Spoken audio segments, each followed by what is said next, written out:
that's supposed to be part of the excitement of a startup.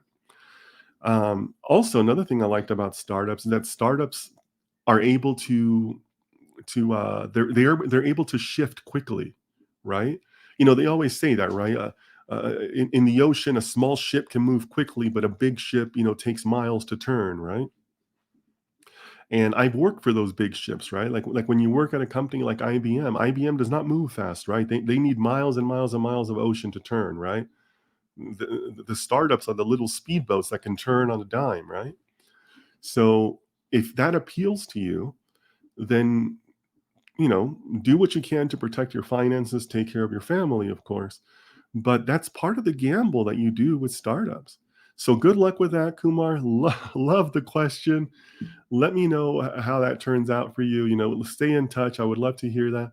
But yeah, I mean, there's nothing wrong with you as a data scientist saying, hey, I want to protect my career. I want to make sure I'm employed. But there's an upside to it. That's part of the gamble. So good luck, Kumar.